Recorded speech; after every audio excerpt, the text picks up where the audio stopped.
Hi guys, test number 10 ന്റെ question analysis ആണ്. Questions എന്തുവാണ്, അതിൻ്റെ മീനിങ് എന്താണെന്ന് മനസ്സിലാക്കുന്ന ഒരു ചെറിയ ഒരു വീഡിയോ ആണ്, ഷോർട്ട് വീഡിയോ ആണ്. ഓക്കെ, നമുക്ക് ക്വസ്റ്റ്യൻസ് വായിച്ച് നോക്കാം. സോ ഇതിനകത്ത് ശ്രദ്ധിക്കേണ്ട കാര്യങ്ങളെന്ന് പറയുന്നത്, ഒന്ന് 100 മാർക്കിൻ്റെ എക്സാമാണ്. 100 മാർക്കിൻ്റെ എക്സാമിൽ നമുക്ക് എത്ര ക്വസ്റ്റ്യൻസ് ഉണ്ട്? 10 ക്വസ്റ്റ്യൻസ് ഉണ്ട്. സോ 10 ക്വസ്റ്റ്യൻ്റെ 100 മാർക്സിൻ്റെ എക്സാം എന്ന് വെച്ചാൽ ഓരോ ക്വസ്റ്റ്യനും 10 മാർക്കാണ്.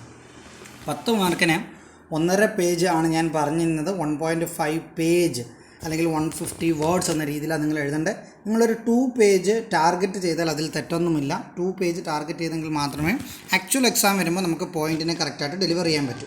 ഓക്കെയാ? സോ ഫസ്റ്റ് ക്വസ്റ്റ്യൻ നമുക്ക് വായിക്കാം. ഹൂ എന്ന് വെച്ചാൽ WHO, world health organisation is facing its worst time from its existence. Okay, അതൊരു സ്റ്റേറ്റ്മെൻറ്റാണ്. എന്താണ്? വേൾഡ് ഹെൽത്ത് ഓർഗനൈസേഷൻ എന്തോ ഒരു ക്രൈസിസ് ഫേസ് ചെയ്യുന്നുണ്ടെന്ന് അതിൻ്റെ അർത്ഥം. Discuss the statement in the light of the present political controversies with USA and China with respect to corona pandemic. കൊറോണയുമായിട്ട് ബന്ധപ്പെട്ട് USA ഓർ ചൈന എന്തെങ്കിലും വേൾഡ് ഹെൽത്ത് ഓർഗനൈസേഷനെ കുറിച്ച് പറയുന്നുണ്ടോ, അതുമായിട്ട് ബന്ധപ്പെട്ട ഒരു ചോദ്യമാണ്. ഓക്കെ, നിങ്ങൾ ഇതിനകത്ത് എന്താണ് എഴുതേണ്ടത്? ഒന്ന്, വേൾഡ് ഹെൽത്ത് ഓർഗനൈസേഷൻ ഇപ്പോൾ ഒരു ക്രൈസിസ് ഫേസ് ചെയ്യുന്നുണ്ട്, അതെന്താണെന്ന് നിങ്ങൾ പറയണം. ഒരു ഹിൻഡ് വേണമെങ്കിൽ ഞാൻ തരാം.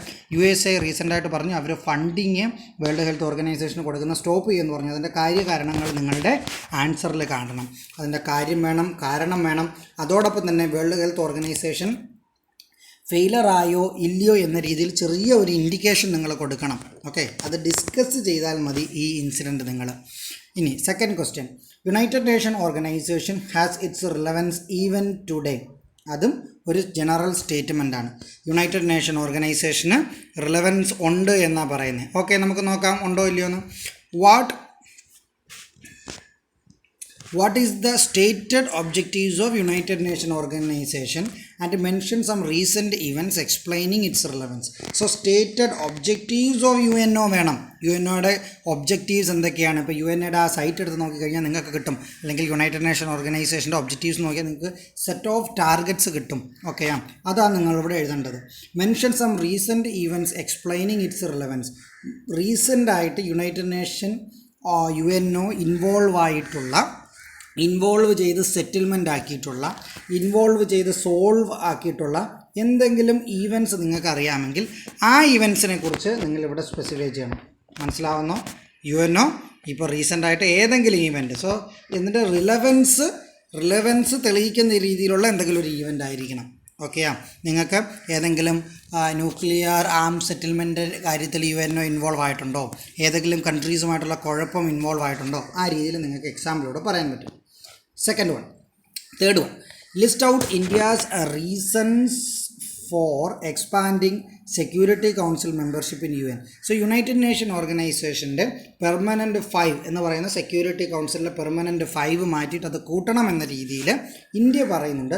അതിനൊരുപാട് കാര്യങ്ങൾ ഇന്ത്യ പറയുന്നുണ്ട്. കാര്യം India wants to be a member within that Security Council permanent membership. ഓക്കെയാ? അതിന് ഇന്ത്യ ഒരുപാട് റീസൺസ് പറയുന്നുണ്ട്. ആ റീസൺസ് നിങ്ങളിവിടെ ലിസ്റ്റ് ചെയ്യണം. Fourth question, what is COMCASA security agreement between India and US signed during 2+2 summit. So ഇന്ത്യയും USഉം തമ്മിലുള്ള മീറ്റിങ്ങിൽ അവർ സൈൻ ചെയ്ത കോംകാസ സെക്യൂരിറ്റി എഗ്രിമെൻ്റ് ഉണ്ട്. അതൊരു സെക്യൂരിറ്റി ഫെസിലിറ്റി, മിലിറ്ററി ബേസസ് ഒക്കെ ഷെയർ ചെയ്യുന്ന ഒരു എഗ്രിമെൻ്റാണ്. അതിൻ്റെ പ്രൊവിഷൻസ് വളരെ ഡയറക്റ്റ് ആയിട്ടുള്ള ക്വസ്റ്റ്യൻ ആണ്. ഇതിനകത്ത് നിങ്ങൾ എന്താണ് ആ എഗ്രിമെൻറ്റും അതിൻ്റെ ഇംപ്ലിക്കേഷൻ എന്തുവാണെന്ന് മാത്രം എഴുതിയാൽ മതി. ഫോർത്ത് ക്വസ്റ്റ്യൻ, നിങ്ങളുടെ ഒപ്പീനിയൻ ഒന്നും അതിനകത്തില്ലേ? It is not an opinion based question. Fifth question, US shares India's concern on China's One belt one Road project. What is it and why India is concerned? So എന്താണ് one belt one road project എന്ന് നിങ്ങൾ പറയണം. And why India is concerned എന്ന് പറയണം. ഇന്ത്യയുടെ ആസ്പിറേഷൻസിന്, ഇന്ത്യയുടെ strategical ഇൻട്രസ്റ്റിന് എങ്ങനെയാണ് ഇത് പ്രോബ്ലം ഉണ്ടാക്കുന്നത് നിങ്ങൾ പറയണം. Okay. Sixth question, explain 103rd constitutional amendment act 2019 and state it's significance. So നിങ്ങൾക്ക് ഈ 103ാമത്തെ അമെൻമെൻറ്റ് അറിയാമെങ്കിൽ അതിൻ്റെ സിഗ്നിഫിക്കൻസ് നിങ്ങൾക്ക് മനസ്സിലാവും. റിസർവേഷനുമായിട്ട് ബന്ധപ്പെട്ടൊരു പ്രൊവിഷനാണ്. അത് ജസ്റ്റ് അങ്ങ് എഴുതിയാൽ മതി അതിൻ്റെ significance. Seventh one, explaining how emergency provision can be misused by central governments with recent examples. See, emergency provision എന്ന് പറയുമ്പോൾ 352 ഉണ്ട്, 56 ഉണ്ട്, 360 ഉണ്ട്. 60 നമ്മൾ ഉപയോഗിച്ചിട്ടേ ഇല്ല. 52, 56 അതിനകത്ത് 56 ആണ് widely misused. C recent examples എന്ന് പറയുമ്പം 356ൻ്റെ മിസ്യൂസിനെ കുറിച്ചാണ് ചോദിക്കുന്നത് കേട്ടോ.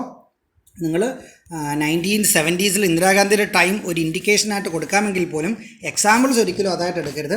എക്സാമ്പിൾസ് വിത്ത് റീസെൻറ്റ് എക്സാമ്പിൾസ് ആണ്. സോ റീസെൻറ്റ് എക്സാമ്പിൾ 352 നമുക്കില്ല, 356 ഉള്ളൂ. അത് ഹിമാചൽ പ്രദേശ് വേണമെങ്കിൽ നിങ്ങൾക്ക് എടുക്കാം, ഉത്തരാഖണ്ഡ് വേണമെങ്കിൽ എടുക്കാം, മഹാരാഷ്ട്ര എടുക്കാം, അത് നിങ്ങളുടെ ഇഷ്ടം.